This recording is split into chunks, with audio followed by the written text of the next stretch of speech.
Are action RPGs evolving backwards? That's the topic that's been on my mind for quite some time now, ever since I played Last Epoch, which was the freshest ARPG in the genre. After I beat that game I wanted to make this video, but I never got around to, so here we are. Now first of all, let me get one thing straight. This is not a video where we're going to reminisce about some old ARPGs and talk about how better they were for absolutely no reason and for nostalgia reasons, but I'm actually going to take a couple of examples from the past and compare some features or the lack of them in newer ARPGs and why I'm kinda concerned about the future of ARPGs. I also don't think the current state of ARPGs is that bad. We have Path of Exile 2 to look forward to, which looks amazing in pretty much all gameplay clips, but I have some concerns about that game as well. I fell in love with ARPGs back in 2006 or 2007 when I first got to play Titan Quest basically, and after that I started playing every ARPG known to man pretty much. I started going back and playing Diablo 2, Torchlight, and a lot of other ARPGs that you probably never heard about. Coincidentally, I covered a lot of those games in my Hidden Gems of Trash series, which you can check out. And only last year I covered like over 60 RPGs. So I'm going to talk about some specific features which are pretty much missing or totally absent in modern ARPGs. Like I said, the current state of ARPGs is not really that bad. We have Path of Exile 2 to look forward to. Last Epoch was a solid game. We have Grim Dawn with a new expansion which is coming out, and they also have some free animation updates for all two-handed weapons, and Path of Exile 1 has a new-ish season, I guess, and I didn't play it so I don't know, but I know it has constant support with new leagues, and the end game is pretty good in that game, but that's not what this video is all about. So what's the problem here, C4G? What the fuck are you on about? Let's break the ice with Last Epoch. I had a pretty positive review for that game because I think it's a solid game all around if you want to, you know, go through the campaign, finish it and never come back to that game again, to be honest. But it has a new expansion actually, which I plan to check out. It also had a solid end game, which was kind of trying to do something new, which seemed very similar to Path of Exile maps, combined with Diablo 3 Rifts maybe. Speaking of which, I spent like almost 2k hours in Diablo 3 Reaper of Souls, and I'm ashamed to admit it. I even made some videos back in the day, build guides for the Barbarian and stuff like that, so I was kind of surprised when Diablo 4 came out and I completed the campaign in Diablo 4, did some end game just a little bit, and I was completely disappointed because it's totally not a game that I expected it to be. Don't get me wrong, the core gameplay design, like killing things and stuff like that, is pretty satisfying, but the lack of proper open world, which they advertised in all the trailers, Blizzard. There's no linear path that you have to follow. What the fuck was that? We already had some great open world ARPGs, older ARPGs, and also current ARPGs like Grim Dawn, which completely wipes the floor with Diablo 4's open world design. But while we're still at the topic of Last Epoch, I think that game also had problems with the visual progression, and the visual progression in RPGs, not just ARPGs, but RPGs in general, is one of the most important things for me personally, and it's one of the main reasons why I even play RPGs. You have to support the philosophy of getting stronger with looking cooler. That's the rule of the thumb here when it comes to RPGs, but unfortunately we have many cases in modern RPGs where you have an in-game store where you can buy armor sets and weapons for just cosmetic purposes, but at the end of the day, Path of Exile, for example, is a free-to-play game, so they have to make money somehow, right? And selling cosmetics which don't actually affect the power of your character is a no-brainer, but that will also encourage you to make much cooler sets for the store than what you would find in the actual game, and that's a huge problem for me. Last Epoch had a very underwhelming visual progression. You have a lot of items that look the same until you get some very unique item in the end game, but even those items look very similar to each other or even the same model, although this was something they were working on, so I'm not sure in the meantime if they kind of fixed this, if they improved this. Diablo 4 had a solid visual progression throughout the campaign. I'm not sure about the end game because I finished the campaign, I killed Lilith and never looked back, to be honest.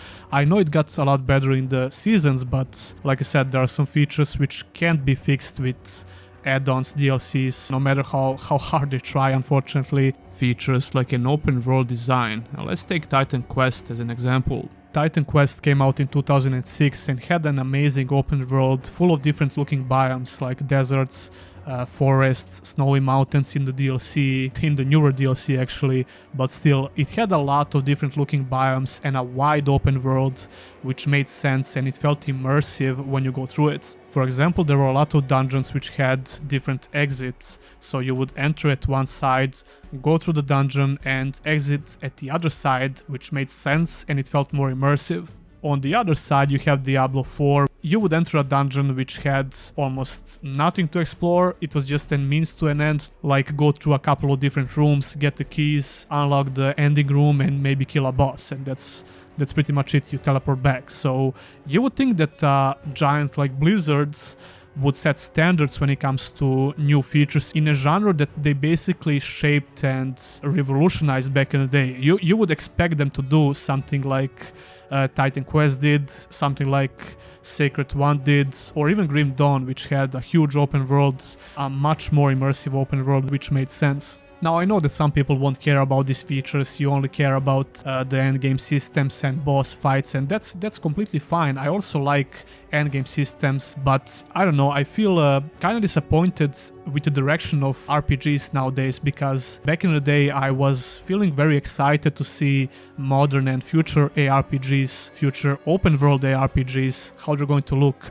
I expected much more immersive open worlds with these huge budgets that Blizzard have and modern ARPGs, right? But they kind of went in a totally different direction, and it's not only about the open world design, which is completely lacking in newer ARPGs. I think modern ARPGs are just hyper-focused around the endgame systems, which obviously affects the whole experience of the game and other features. They're not getting expanded like perhaps we expected back in the day when we look at those games that I mentioned, and they're just hyper focused on endgame systems, and it turns the whole game into a means to an end instead of just enjoying the journey, along with having solid endgame systems like seasons and stuff like that. But besides that, you have many other gameplay features from older ARPGs which just faded away and were not improved. For example, Sacred 2 had a massive open world, and on top of that we had mounts in that game and even mounted combat, which would put to shame Diablo's 4 mounted combat, which is very simplistic and not even worth mentioning, to be honest. Sacred 2 had many different mounts you could buy with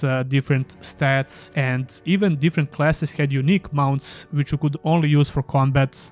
And even Sacred 1 from 2005 had mounts and an open world. So yeah, I think it's not that unreasonable for me to expect that these modern ARPGs will have similar features. I think only Grim Dawn has the same philosophy for the game design when it comes to the open world, because it's basically a spiritual successor to Titan Quest. Like my example from before, even in the early game you could find some dungeons where you enter and you could progress further, and it's not linear at all. Like you could find different secret areas which require you some secret items to unlock. Some of those areas could only be accessible when you're higher level, because some of those bosses in the dungeons are much tougher, so you have to come back. It just creates a feeling of immersion which many ARPGs lack. On top of that, this game doesn't try to disregard some of the more modern ARPG features. For example, those dungeons I mentioned that you can find in some of the dungeons function like roguelike dungeons. You will need a key for which you need specific materials to make at the blacksmith, and this will encourage you to like just explore the world, do side quests and stuff until you get the materials to make that key, and you go to the dungeon which you can progress with a key, and when you die you will have to reset it, just like roguelike games basically. When you think about features like roguelike dungeons in Grim Dawn, for example, even those systems make sense within the game world, because they are just not lazily put on top of the game and just like, you know, go here and do this roguelike dungeon and teleport back.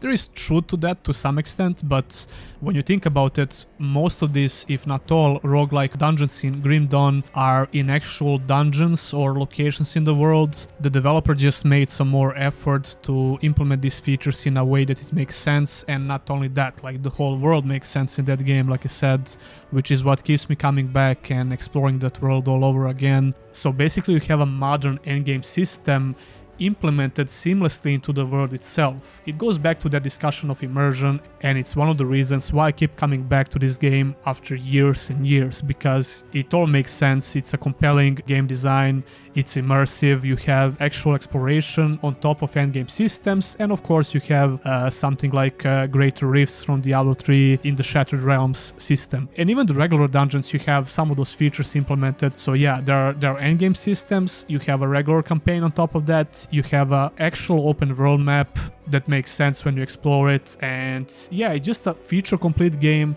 You get a full experience. You even have different factions and reputations you can build up with those factions. So I guess I expected something similar in Diablo 4 and new big ARPGs basically.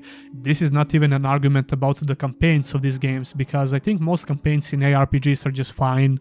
They're fun to go through once or twice every now and then, but I'm telling you about how it feels to go through the open world and about the journey before you come to the endgame systems. This might be a weird comparison, but it's like you're comparing classic World of Warcraft to current World of Warcraft. The journey to the end was the main game, while today it's all about raiding and endgame. And again, I'm not against these endgame loops. Like I said, I spent like 2k hours in Great Rifts in Diablo 3, which is one of my biggest regrets in life, you know. I'm joking, I had a lot of fun back then, but you know what I'm saying. I'm not this player who will like go, seasons are destroying the games, but I just want more from other features in the game, especially if they advertise the game like that, like Diablo 4. One of the really cool things about having an open world is your journey that you take throughout Diablo 4 is your own. And again, a lot of people won't care about this, which is totally fine, but I care about it, so it's my video. Fuck you. No, but seriously, just imagine the potential of these huge budget ARPGs like Diablo 4 if they even wanted to build upon those features from older ARPGs like Titan Quest, Sacred 2, even Grim Dawn, which is basically just Titan Quest 2 to be honest, although we have a proper Titan Quest 2 coming out, so keep your eye on that one. But here's a huge reason why creating compelling open worlds full with secrets and immersive gameplay design is not exactly something that many studios will have the balls to do.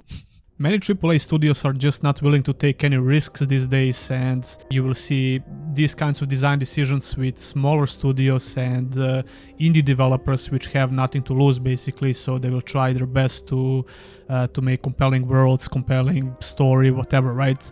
And if you create optional content in your ARPG, for example like Diablo 4, and you fill it up with secrets on top of secrets and features which can encourage the players to explore the open world and find them on their own, which basically requires a bit of critical thinking, God forbid, it's something that a lot of people will miss out on, and they really can't afford it for a lot of players to miss out the content in the game, and they need the constant player base that will come back to play these games. And we came to the place where endgame systems like seasons and maps and stuff like that make the most sense for this community to keep coming back, to not really coming back, to keep playing actually, to keep playing and playing. So if you think about it, it's not really a surprise why these games are nowadays hyper focused on endgame systems, and other features are pretty much stagnated and they're not improving at all.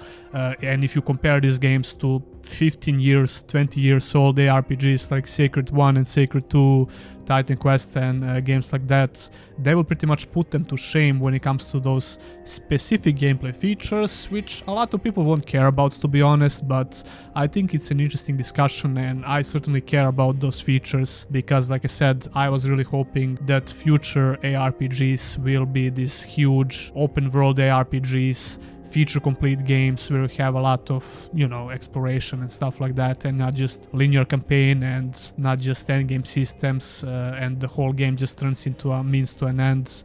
So yeah, I hope that makes sense. It would be 10 times better if this game had a similar open world design to something like Grim Dawn or Titan Quest. We have Titan Quest 2 to look forward to as well, and Path of Exile 2. I only hope that Path of Exile 2 won't rely that much on the shop items. I hope we won't be able to buy armor sets in that game in the store, because I think they earn enough money to make a proper game without the need to rely on the store features and stuff like that. I don't know, maybe they will. I will be a bit disappointed.